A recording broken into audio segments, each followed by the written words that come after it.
दानवीर कर्ण की जन्मभूमि, संगीत की विरासत, संगीत का मशहूर किराना घराना जिसने देश को कई शास्त्रीय संगीत के धुरंधरों से नवाजा, कैराना, जिसकी धरती संगीतकारों के लिए तीर्थ मानी जाती है, जिसे महाभारत काल में अंगराज कर्ण की कर्णपुरी कहा गया, जिसे मराठाओं ने छावनी बनाया, कलयुग में जिसकी कोख में पलायन का मुद्दा पला। इसी कैराना में एक बार फिर सियासत तेज है, जहां 2024 के रण में मुकाबला टक्कर का माना जा रहा है। बीजेपी ने एक बार फिर मौजूदा सांसद प्रदीप चौधरी को टिकट देते हुए हसन परिवार की बेटी इकरा हसन के लिए चुनौती पेश की है, तो बसपा से श्रीपाल राणा ने चुनावी ताल ठोक दी है। कैराना में सियासी जंग दो परिवारों के ही बीच रही है और इस बार भी ऐसा ही लग रहा है। एक तरफ चौधरी हुकुम सिंह का परिवार है तो दूसरी तरफ मुनव्वर हसन का। गुर्जर बिरादरी के प्रदीप चौधरी को मैदान में उतारकर बीजेपी जयंत चौधरी के एनडीए खेमे में आने से आश्वस्त नजर आ रही है। उधर लंदन से पढ़ाई कर लौटी इकरा 2018 लोकसभा उपचुनावों वाले करिश्मे की उम्मीद में बैठी है। बता दें कि इकरा मुस्लिम गुर्जर समुदाय से आती है और इस लोकसभा सीट पर गुर्जर ही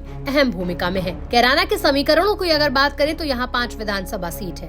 कैराना, शामली, थाना भवन, गंगोहा और नकुड़, जिनमें 2 सीटों पर आरएलडी का, 2 पर बीजेपी का और 1 पर सपा का कब्जा है। यहाँ जाट, गुर्जर, मुस्लिम, दलित वोटर्स अहम माने जाते हैं। सपा को यादव और मुस्लिम वोटर्स का साथ हमेशा मिलता रहा है। इस वजह से यहाँ अखिलेश के उम्मीदवारों की जीत मिलने की संभावना ज्यादा रहती है। हालांकि पिछले चुनाव में इकरा की मां को हार झेलनी पड़ी थी, लेकिन इस बार इकरा मां की हार का बदला लेकर संसद पहुंचना चाह रही हैं। कैराना के सियासी अतीत को अगर देखें तो साल 1962 में लोकसभा सीट पर पहली बार मतदान हुआ। उन चुनावों में निर्दलीय यशपाल सिंह को जीत मिली। तब से लेकर 2019 तक हुए कुल 16 चुनावों, जिनमें उपचुनाव भी शामिल है, बीजेपी और आरएलडी 3-3 बार विजयी रही, जबकि कांग्रेस, जनता पार्टी और जनता दल 2-2 बार और सपा को 1 बार इस सीट से जीत मिली है। 1967 में कैराना से संयुक्त सोशलिस्ट पार्टी उम्मीदवार को भी जीत मिल चुकी है।